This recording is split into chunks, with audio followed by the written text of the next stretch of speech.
ಗುಡುಚಿ, ಗಿಲೋಯ್, ಅಮೃತಬಳ್ಳಿ ಎಂದು ಕರೆಯಲ್ಪಡುವ ಈ ಔಷಧೀಯ ಸಸ್ಯವು ಕಫ, ಕೆಮ್ಮು, ಜ್ವರ, ರಕ್ತಹೀನತೆ, ಅಸ್ತಮ ಈ ರೀತಿ ಹಲವಾರು ಕಾಯಿಲೆಗಳಿಗೆ ಹೆಸರಿನಂತೆಯೇ ಅಮೃತ ಸಮಾನವಾಗಿ ಕೆಲಸ ಮಾಡುತ್ತೆ. ಬನ್ನಿ ಅಮೃತಬಳ್ಳಿಯ ಸತ್ವವನ್ನು ಹೇಗೆ ತೆಗೆಯುವುದು ಅಂತ ನೋಡೋಣ. ದಪ್ಪನಾದ ಅಮೃತಬಳ್ಳಿಯ ಕಾಂಡವನ್ನು ಆರಿಸಿ ಚಿಕ್ಕ ತುಂಡುಗಳನ್ನಾಗಿ ಮಾಡಿ ನೀರಿನಲ್ಲಿ ಚೆನ್ನಾಗಿ ತೊಳೆದು ತೆಗೆದುಕೊಳ್ಳಬೇಕು. ಕಲ್ಲಿನಲ್ಲಿ ಚೆನ್ನಾಗಿ ಜಜ್ಜಿಕೊಳ್ಬೇಕು. ಜಜ್ಜಿದಂಥ ಅಮೃತಬಳ್ಳಿಗೆ ನೀರನ್ನು ಹಾಕಿ ಕೈಯಲ್ಲಿ ಚೆನ್ನಾಗಿ ಹಿಸುಕಿ ಇದರ ರಸವನ್ನು ಚೆನ್ನಾಗಿ ತೆಗೆದುಕೊಳ್ಬೇಕು. ಅಮೃತಬಳ್ಳಿಯ ಈ ರಸವನ್ನು ಒಂದು ಪಾತ್ರೆಯಲ್ಲಿ ತೆಗೆದುಕೊಂಡು ಅದನ್ನು ಮುಚ್ಚಿ ರಾತ್ರಿ ಇಡೀ ಹಾಗೆ ಬಿಡಬೇಕು.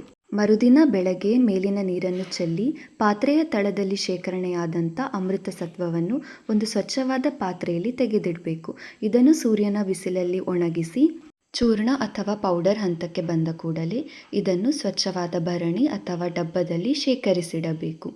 ಇದನ್ನು ಹೇಗೆ ಉಪಯೋಗಿಸಬೇಕು ಮತ್ತು ಇದರ ಹೆಚ್ಚಿನ ಮಾಹಿತಿಯನ್ನು ತಿಳಿದುಕೊಳ್ಳಲು ಕಮೆಂಟ್ ಮಾಡಿ ಮತ್ತು ಇಂತಹ ಔಷಧೀಯ ಸಸ್ಯಗಳ ಕುರಿತಾಗಿ ಹೆಚ್ಚಿನ ಮಾಹಿತಿಯನ್ನು ಪಡೆದುಕೊಳ್ಳಲು ನಮ್ಮ ಪೇಜನ್ನು ಫಾಲೋ ಮಾಡಿ.